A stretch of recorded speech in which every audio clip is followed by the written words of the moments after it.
Shalom Bapak Ibu Saudara yang dikasihi Tuhan.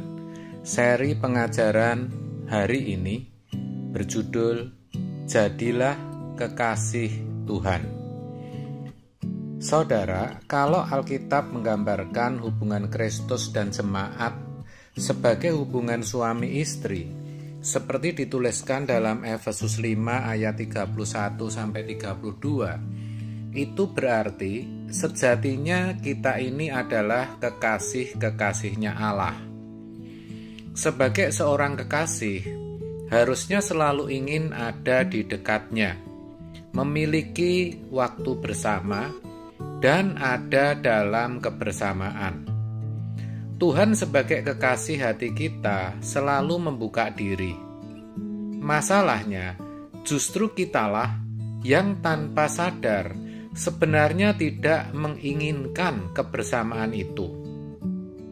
Loh, itu betul saudara, karena Tuhan tidak kelihatan. Padahal Tuhan itu hidup dan nyata. Maka sudah seharusnya lah kita perlakukan Dia sebagai pribadi yang hidup. Kita harus sediakan waktu untuk bertemu dengan Tuhan setiap hari. Sesibuk apapun, mestinya kita memiliki waktu untuk kekasih hati kita. Sekarang ini kan ada istilah me time. Maksudnya waktuku untuk rileks, untuk santai. Saudara, kalau sang pemazmur berkata, "Yang kuingini engkau saja," seperti tersirat dalam Mazmur 73 ayat 25, maka sebagai kekasih Tuhan, me time kita yang benar adalah di hadapan Allah. Waktu santai, waktu rileks kita yang benar itu di hadirat Allah. Me time kita bukan ketika kita pegang gadget, di depan TV, di kafe, atau juga bukan di wedangan. Me time kita, orang percaya, itu di hadapan Tuhan saudara. Selain itu, tidak bisa dikatakan me time. Apalagi berada di tempat yang tidak patut. Oh, itu setan time, dark time, bukan me time. Kita itu kekasih Allah, harus senantiasa ada di hadapannya. Sebagai orang percaya yang benar, me time kita itu hadirat Allah. Kita harus ada di sana, supaya keberadaan kita di hadirat Allah itu bisa merangsang dan mendorong kepada kehidupan di hadapan Allah setiap saat. Maksud saya, dimanapun kita berada, hadirat Allah selalu ada bersama kita.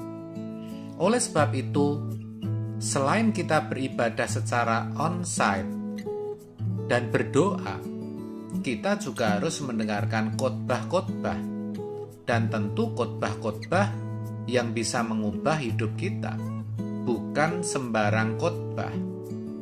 Memang banyak sekali pembicara di YouTube, tetapi kita harus selektif.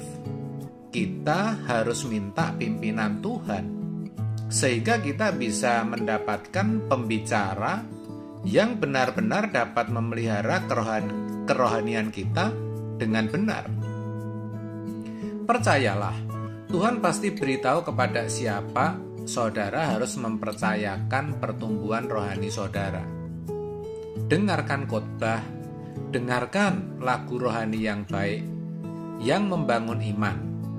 Hindari lagu-lagu yang membuat kita jadi melo, ingat pacar lama, ingat masa lalu yang kelabu, waktu di mana kita masih hidup dalam dosa. Itu akan membangkitkan chemistry dosa di dalam diri kita, saudara. Jangan sampai salah mengisi pikiran kita. Pilihlah firman, lagu-lagu rohani, dan bukan sampah. Juga bergaulah dengan orang yang takut akan Allah. Komunitas pun harus dengan orang-orang yang mencari Tuhan. Jangan dengan orang yang tidak mencari Tuhan, yang obrolannya hanya soal politik, horor, soal artis, hobi ini, hobi itu, barang ini, barang itu. Semua itu bisa mengotori pikiran kita. Itu sampah busuk yang membuat busuk pikiran dan hati kita. Jangan bergaul dengan mereka. Sebaliknya, bergaullah dengan orang-orang yang takut akan Allah, karena mereka akan membuat kita tergarami takut akan Tuhan. Ingat saudara, tidak semua orang Kristen itu takut akan Tuhan. Juga tidak semua aktivis, bahkan sekalipun pendeta, takut akan Tuhan. Kita itu sering salah, saudara. Kita pikir kalau kita bergaul dengan aktivis, pelayan jemaat, atau pendeta, kita mendapatkan masukan yang baik. Kita tertular, rohani kita terbangun. Padahal belum tentu demikian. Bisa saja tidak. Memang, kalau sudah kumpul, sepertinya asik. Yang dibicarakan itu kesalahan hamba Tuhan atau kesalahan pendeta. Apalagi kalau pendeta besar yang melakukan kesalahan. Memang tidak semua ya saudara membicarakan hal itu. Kalau kumpul dengan pendeta dengan umat 10 atau 15 orang, mungkin asik juga. Tetapi kalau dengan pendeta gereja besar, kita jadi seakan-akan bisa menjadi ikut besar. Kita bangga, dan itu sebenarnya tipu daya iblis. Maka saudara, sebaiknya bergaulah hanya dengan orang yang takut akan Allah. Walaupun dia orang biasa atau jemaat awam, dan bukan seorang aktivis atau pendeta, juga bukan orang kaya, enggak apa-apa. Yang penting memiliki ketulusan dan kemurnian hati. Sebab itu bisa menulari kita. Bagaimana Pak kalau kumpul dengan orang-orang hebat yang banyak harta, yang kenal pejabat, boleh enggak? Boleh saja saudara. Tapi ingat, tidak semua mereka baik. Kalau pengusaha yang biasa menipu orang, biasa kolusi dengan pejabat, tentu lebih baik jangan. Memang orang-orang seperti itu biasanya pintar menyembunyikan perasaan, menyembunyikan identitas. Biasanya diplomasinya juga tingkat tinggi. Tetapi spiritnya itu tidak baik. Buruk saudara. Kalau kita bergaul dengan mereka, kita akan mendapat impartasi spirit yang buruk. Bergaul dengan pejabat-pejabat pun itu bagus. Banyak pejabat yang baik, yang tulus, yang cinta rakyat, mengabdi kepada bangsa negara dengan baik. Tetapi tidak sedikit juga yang hatinya jahat, yang sukanya memeras orang, yang menyangkal, mengingkari sumpah jabatannya. Jangan karena dia seorang pejabat tinggi, kita merasa nyaman bergaul dengan mereka. Wah, kalau tidak hati-hati, roh kita bisa rusak. Sekali lagi, bergaulah dengan orang-orang yang berkarakter ilahi. Kiranya kita pun juga memiliki karakter ilahi, saudara, agar bisa menulari orang lain. Intinya ya saudara, kita itu harus terus berusaha untuk hidup tidak bercacat, tidak bercela, hidup kudus.